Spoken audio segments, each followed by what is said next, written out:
radhiyallahu anhum wa radwan.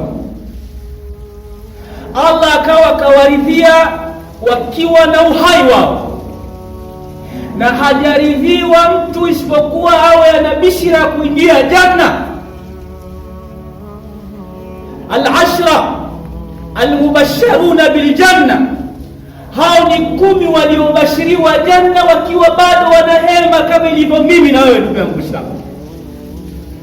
Abu Bakar Siddiq, Umar radhiyallahu anhu, Ali karrama Allah wajha, Uthman bin Affan, Az-Zubair bin al-Awwam, Sa'd bin Abi Waqas, Sa'd bin Malik, Abdurrahman bin Auf, Talha, Abu Ubaidah al-Jarrah, wote hawa na wengineo wakawa wamepata bishra radhi za Allah subhanahu wa ta'ala bado wakiwa wana uhai wao. Maswahaba radhiallahu ta'ala alayhim, kama alivyozungumza Abdullah bin Mas'ud, inna Allaha nadhara fi qulubi al-ibad fawajada qalba Muhammadin sallallahu alayhi wa sallam khayra qulubi al-ibad. Allah alitizama katika nyoyo za waja wake, viumbe wake, akaona moyo wa Mtume Muhammad sallallahu alayhi wasallam moyo uliokuwa bora, una kheri kuliko nyoyo za waja wote.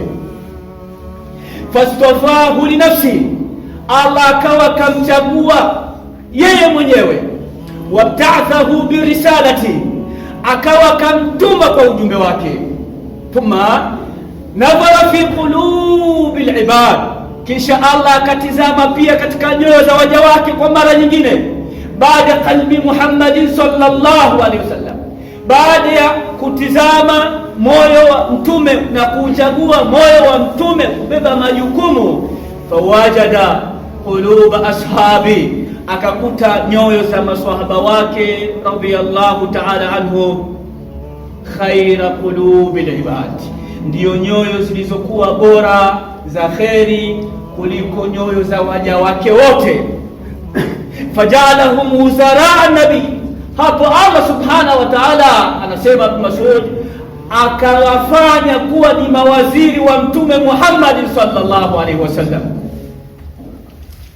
Lakini si hivyo tu, yukatiluna fi sabili, wakifanya mihanga, wakiuvaa Uislamu kufanya kazi ya da'wa katika njia yake Allah subhanahu wa ta'ala.